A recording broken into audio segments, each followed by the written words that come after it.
Bonsoir à toutes et à tous. Donc, nous en arrivons au troisième volet, je dirais, de cette chronique 130. Alors, ce troisième volet sera assez court puisqu'il n'est que d'ordre, je dirais, spéculatif. Nous allons, dans ce troisième volet, inscrire effectivement le principe que j'appelle de la pauvreté monétaire en France et en comparaison avec trois, toujours les mêmes, les États-Unis, l'Angleterre et l'Allemagne, donc études comparatives. Alors les grands pays industrialisés ont tous, par principe, adopté des dispositifs, je dirais, d'aide monétaire et d'accès à des services sociaux pour leur population afin néanmoins de combattre contre la pauvreté. Les statistiques internationales établies par l'Organisation de coopération des développements économiques, plus exactement communément appelée l'OCDE, permettent de comparer les taux de pauvreté monétaire entre les pays membres. La France a plutôt, je dirais, moins de pauvres si on la compare aux États-Unis d'Amérique et au Royaume-Uni, voire même à l'Allemagne. Je tiens à préciser que le taux de pauvreté au sens explicatif de l'OCDE est le pourcentage de la population dont le revenu disponible est inférieur de 50% au revenu disponible médian. Le revenu médian, pour que les gens comprennent ce que cela veut dire, est le niveau de revenu tel que la moitié de la population touche, je dirais, un revenu supérieur et l'autre moitié un revenu inférieur. Le revenu disponible selon l'OCDE correspond au revenu disponible d'un individu considéré comme bénéficiaire d'une partie des revenus d'un ménage, après prélèvement et transferts fiscaux sociaux, en tenant compte bien entendu de la taille du ménage. Alors, pour que les choses soient bien claires, l'OCDE adopte une échelle d'équivalence en considérant la racine carrée du nombre de personnes du ménage. Ainsi, le membre d'un ménage de 2 adultes et de 2 enfants, c'est-à-dire 4 personnes, est supposé bénéficier du revenu disponible du ménage divisé par la racine carrée de 4, c'est-à-dire 2. Alors, pour l'ensemble de la population, le taux de pauvreté est le plus faible en France, c'est ce que je viens de mentionner. 8,0% relativement, je dirais, à l'Allemagne, 9,1%, au Royaume-Uni, 10,4%, et les États-Unis tient le chiffre record de 17,5%. Alors le taux de pauvreté des plus de 65 ans est très faible en France. Parmi la population des adultes, de 26 à 65 ans, on compte 7,2% de pauvres en France, 8,4% en Allemagne, 9,7% au Royaume-Uni, 14,8% aux États-Unis d'Amérique.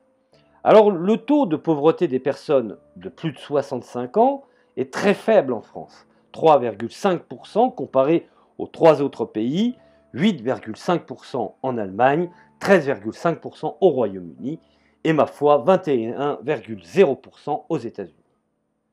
Et malgré tout cela, la doxa veut nous imposer que ces pays sont des modèles. Alors, néanmoins, je voudrais préciser que la pauvreté parmi les jeunes en France est plus préoccupante. Et c'est là où finalement, au fond, que les choses se gâtent. Et la France n'a pas des résultats meilleurs, soyons honnêtes, que les autres pays européens. Parmi les enfants de moins de 18 ans, soit 11,3%, sont pauvres en France, contre 20,2% aux États-Unis d'Amérique, et la France occupe donc une position honorable relativement aux États-Unis. Mais la comparaison n'est pas avantageuse avec les 2 autres pays européens, où on compte 9,8% de pauvres parmi les enfants en Allemagne et 9,9% au Royaume-Uni. Alors parmi les jeunes, me direz-vous, de 18 à 25 ans, on en compte 12,6% dans la pauvreté en France. Ce niveau est bien moindre qu'aux États-Unis, qui s'élève, me semble-t-il, à 19,9%. Mais comparable, talonnable aux 13,2% en Allemagne et supérieur, bien entendu, aux 10,5%, je dirais, au Royaume-Uni. Si on prend par exemple le taux de pauvreté des statistiques de 2016 à 2018, on peut considérer que sur la population totale, par exemple aux États-Unis, dans ce que j'appelle dans le cadre du taux de pauvreté, nous obtenons le chiffre de 17,5%, au Royaume-Uni 10,4%, en Allemagne 9,1% et la France 8,0%.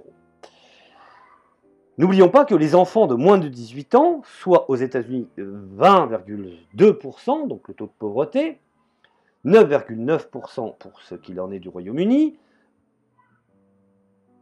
9,8% pour l'Allemagne et 11,3% pour la France. Les jeunes de 18 à 25 ans, pour ce qu'il en est des États-Unis, 19,9%, 10,5% pour le Royaume-Uni, Allemagne 13,2% et la France 12,6%. Sans oublier bien entendu les adultes de 26 à 65 ans, 14,8% pour ce qu'il en est des États-Unis, 9,7% pour ce qu'il en est du Royaume-Uni, 8,4% de l'Allemagne et la France 7,2%. Et pour terminer, les personnes âgées de plus de 65 ans, dans cette organisation du taux de pauvreté, aux États-Unis 21,0%, Royaume-Uni 13,5%, Allemagne 8,5% et France 3,5%. Nous pouvons voir à la lumière de ces études comparatives que la France, ma foi, ne s'en sort pas trop mal par rapport, je dirais, aux autres pays. Alors, il faut bien comprendre que le taux de pauvreté est proportion des individus dont le revenu, je dirais comme je l'ai précisé, dont le revenu disponible est inférieur, je dirais, à la moitié du revenu médian. Je reviens encore là-dessus. Donc, le taux de pauvreté monétaire est un indicateur, à mon sens, significatif, qui ne décrit pas complètement la situation de la pauvreté, car d'autres facteurs entrent en ligne de compte. Mais en tout cas, elle en donne ce que j'appelle une esquisse. Alors un faible niveau de pauvreté dans une économie avancée, ou je dirais une économie développée,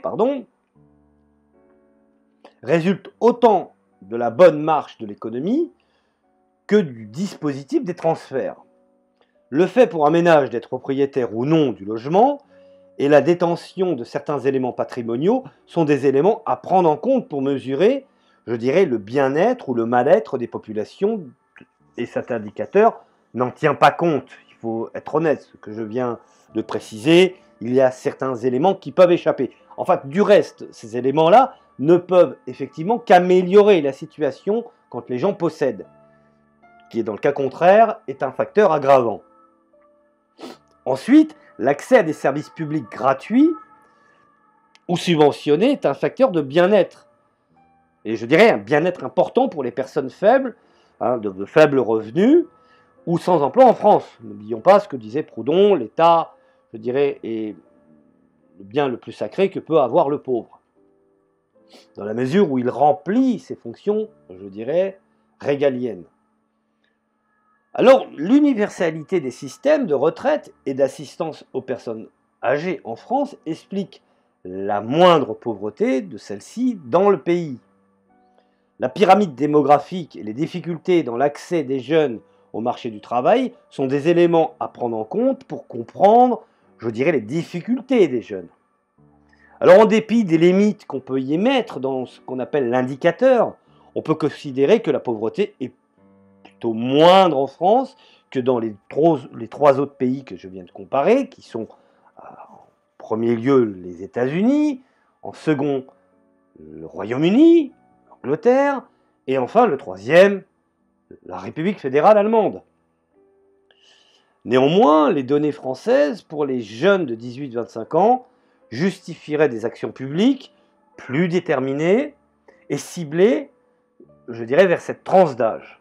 Alors ceci, effectivement, une petite recherche, petite étude qui a le don quand même, je dirais, de nous interroger.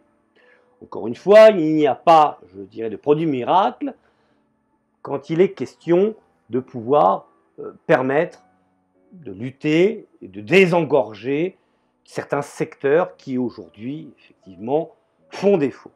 Voilà, je vous remercie de m'avoir écouté, je vous dis à la prochaine chronique. Chronique qui sera, à mon sens, la 4e de cette chronique 130.